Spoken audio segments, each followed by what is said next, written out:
And Jackie. With Encore Real Estate, your local realtors, Email writers, appointment reminders, inspection explainers, and comedians when you need it. Yes. We got to keep you laughing throughout the process. Absolutely. So welcome to video 4 of our Home Buying 101 series. We just talked about what's with the contract, so now it's under contract. What's next? So congratulations first on your offer being accepted. The next thing that's going to happen is Sarah and I are going to email you a detailed, little organized, user-friendly, reader-friendly chart of every contractual deadline that you will need in order to fulfill the end until closing day.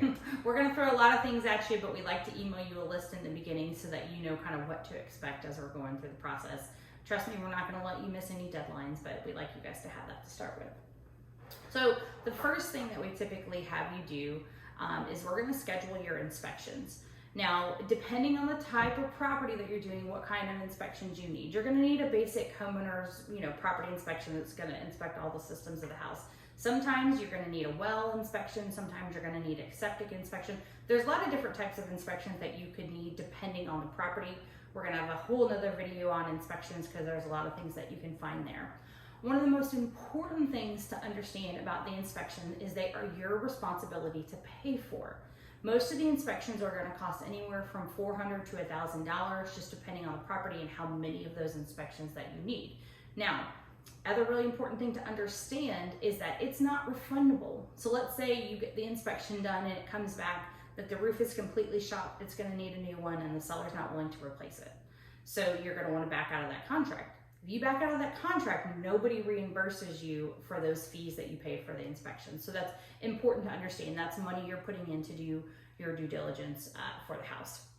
If you don't know any inspectors, we have a great referral network. We're happy to refer some to you. If you've got a family friend or you know somebody that's an inspector that you trust, great, we're happy to use yours as well, but we also do have resources for that if you need some recommendations.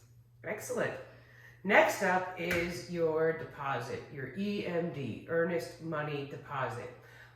Sarah and I, we are going to provide you with the name of the company and the contact information, their email, their phone number, and the point of contact if there's a person that the seller specified, and we will give you that information. All you have to do is contact them, and they will provide the way they would like to receive the money. They probably have different instructions for wiring, or if you were going to write a personal check, and they'll be able to tell you how to go about giving them the money for your deposit. But it's also very important to know that this deposit needs to be made within that window of time specified in the contract, that usually 3 to 5 day window to get it in there, or else the contract's void. It is, because you didn't make the deposit.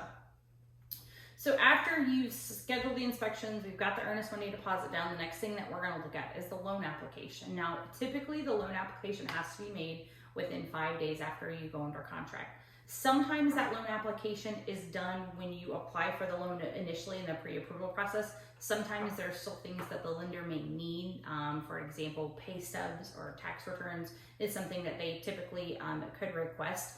It's very important not only now and throughout this process that anytime you get an email from the lender, you need to respond to them as soon as you can.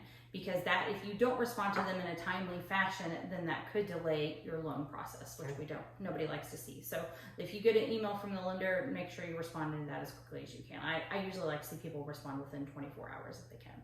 Absolutely. And next up is your time to now go and shop for home insurance. It's kind of like car insurance. You want the best deal. So please don't just pick the first, homeowner's insurance company. Take some time and put a couple phone calls out there to different companies out there. All they really need is the address of the property and your basic contact information, and then they'll, spit you back a quote.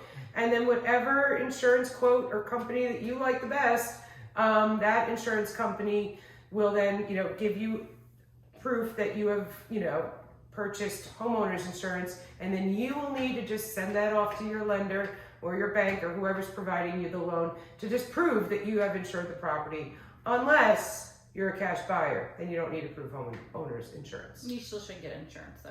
Absolutely. It's basically the bank's way of making sure that you have their investment insured because they're loaning you the money. So makes sense.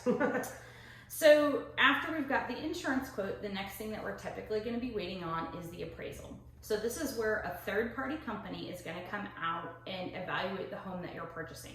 So what are they going to evaluate? They're going to look at features of the home. Maybe it's got a swimming pool. Maybe the kitchen is upgraded. Maybe the flooring is upgraded. Does it have a new roof?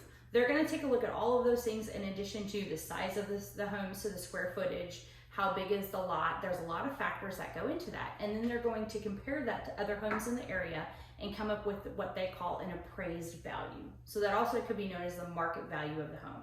The goal is to have that come into the sales price as closely as possible. So for example, if you're purchasing a home for $400,000 and let's say the appraisal value comes back at $410,000, well, that means you're paying $400,000 for a home that the appraiser says is worth $410,000. So that's great news for you as the buyer. You just made 10 grand. You just made 10 grand in equity in the home.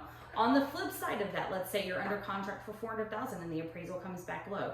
Then that brings in some more issues. We're going to have a whole nother video on appraisals because there's a lot that we've seen, especially in the last year, that can happen with that. So it really depends on what it comes back at. And finally, most likely, if you are getting a loan from a lender, 9 out of 10 of them are going to require that you get a survey done on your property.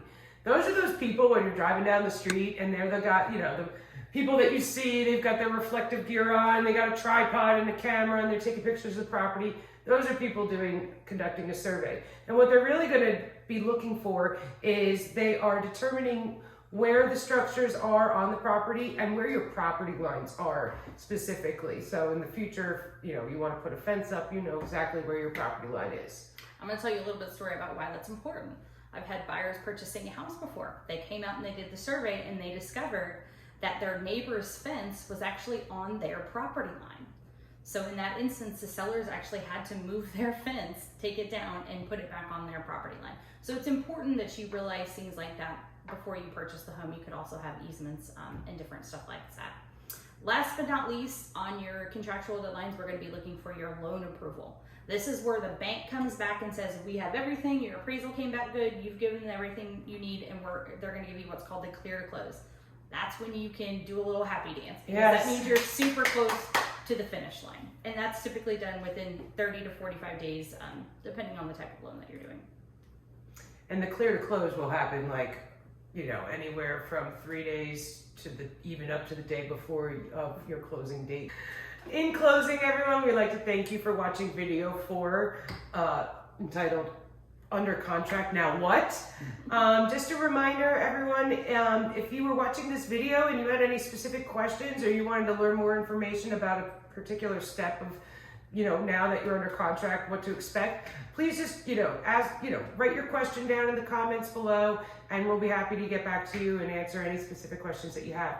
Also, if you have an ingenious idea of a new video that Sarah and I can do that would help, break down any of these steps into more detail, please also write it in the comments. We'd love to hear suggestions from you. Yep.